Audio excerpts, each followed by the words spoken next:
Okay, sorry, I bumped the button when flipping the camera around. I'm gonna have to be careful of that. Sorry, I was about to say,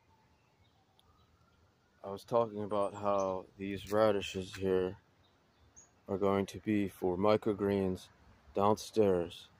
And I was gonna say, like and subscribe, please, for more if you want me to keep making videos showing you all this amazing stuff I've been learning, especially in times like these when it's more important than ever for us to be growing our own healthy food, detoxing our bodies, and saving money by growing our own food. It's also very healthy to get out here in the fresh air and sunshine. And that's pretty much what I wanted to say. Here's the compost pile. The buckets. The main thing has been about this bucket system. Newly planted cucumbers. Might move this out with the other one over there. We're going to see how that transplant goes. So make sure you like and subscribe. There's going to be a lot of interesting experiments. We got some strawberry runners here. We're going to take those. I know I have a request for a cuttings video tutorial. I got that coming. Here is the res. We had a lot of rain the other day. There was a bucket I left out, and it had this much, I'd say about a foot or so of rain came down before the 4th. It's probably around the 1st or 2nd, 3rd. And so it filled this whole system up, even with all these radishes in there. These are all the buckets of radishes I took out over here. And the problem is when they get big like that, the rain can't get down into the bucket because they were in a cage like this, and the rain just bounces off and doesn't get into the bucket. But even with it like that, you can see that there's quite a bit of water in the system. It's been several days now, at least 3 or 4 days since it rained. Today's July the 6th. You can see there is water in the system. Everything's wet, even the res. And I had to shut the valve here. That's why these valves are very helpful, especially right here. You don't need them on the buckets. I think it's worth a couple bucks, but you don't have to. You could just do a straight nozzle in there, grommet, and cut a hole. The problem is it will split if you don't use the proper tools, and over time, wear and tear, they'll split right here, and it's very difficult to seal up. You can see I used like a silicone there. I've been looking for different things if anybody has suggestions. All right, so here we see it in action. We see the water coming in from the res, okay?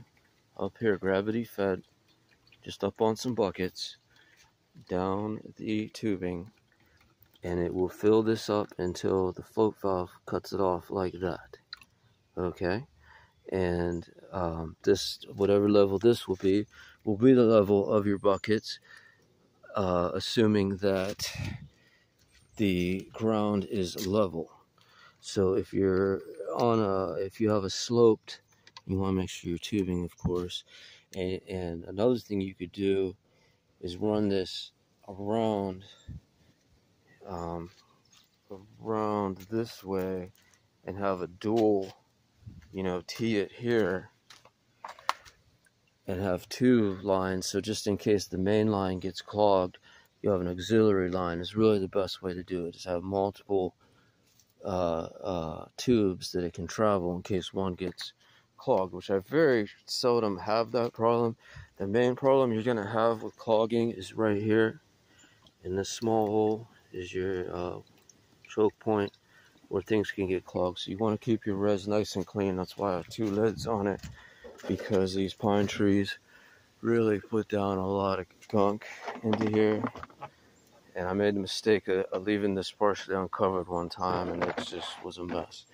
So probably could figure out something better with that. But anyways, that's your res. It's gonna gravity feed. And then sometimes I like to shut it off if there's a lot of rain, because there isn't really an overflow. There probably should be. And I guess there is here.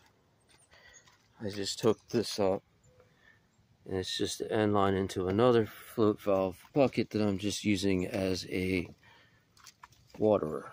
Okay, so this would, I should have like you could put a hole right here, and that will drain out if there's too much water in the system.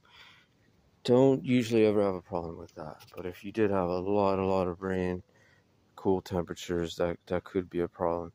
It's been so hot though, I don't see it as a problem. The other reason I like to shut this valve off over here is just in case there's a leak. See a little bit of wetness here. Let's move that out so we can see if there's any.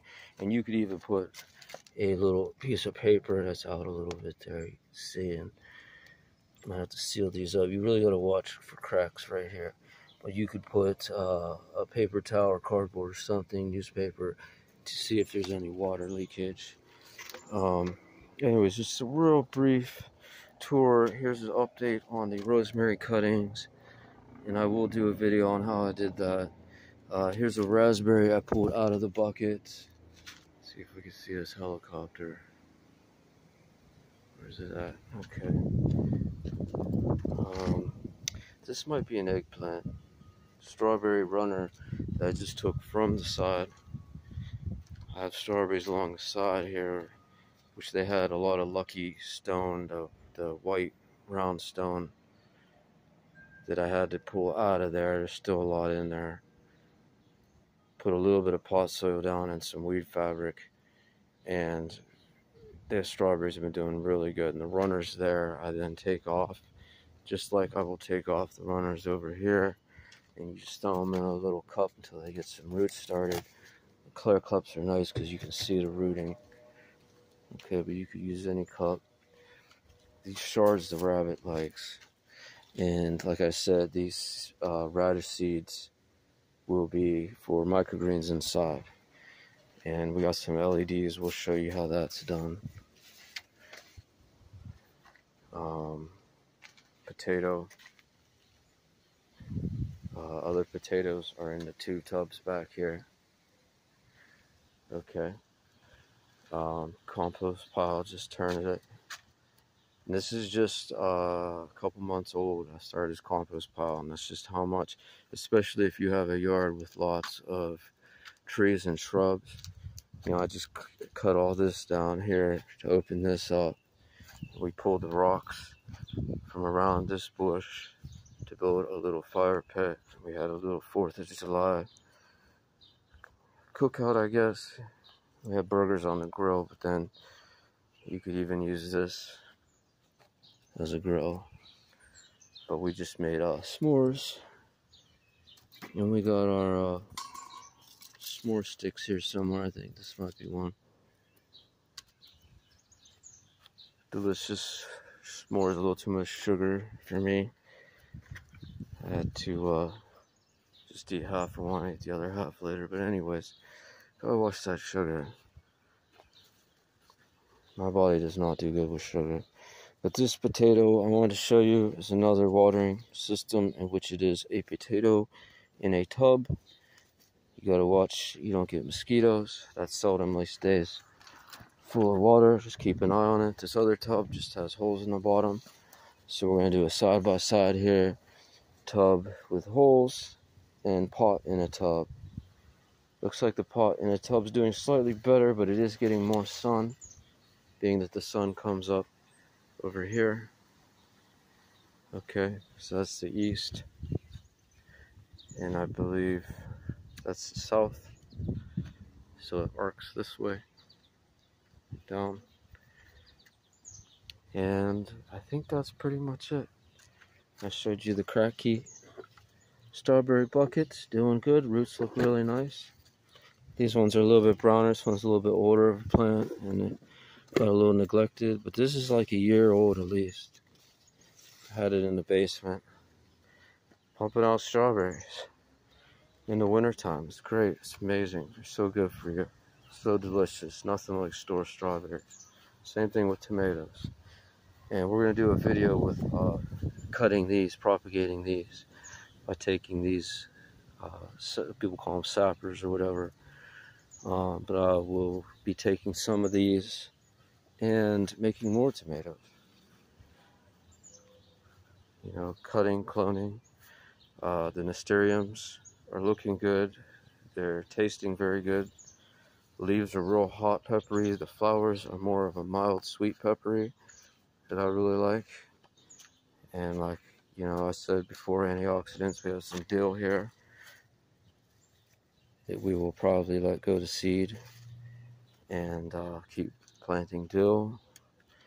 This year I'm going to just keep planting stuff. Usually I'll kind of quit planting and then the garden's kind of dead by fall, but I want to keep it up here. So yeah, like and subscribe for more of these videos. I got a lot of ideas for other things, but your support, you know, if you leave a comment, let me know that you enjoy the content, and I will keep working on it. I'll keep getting better.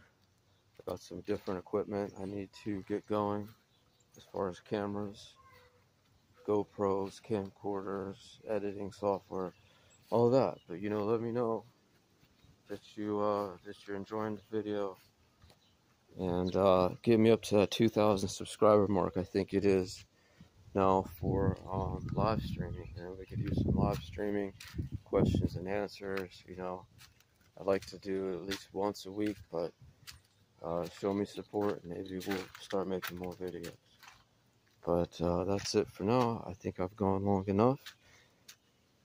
Just an update on what's going on out here. Maybe we'll show you the front and other stuff in another video. So yeah, like, subscribe, and have a good day. I will talk to you later. Not quite sure how to end the video, but God bless and much love. Peace.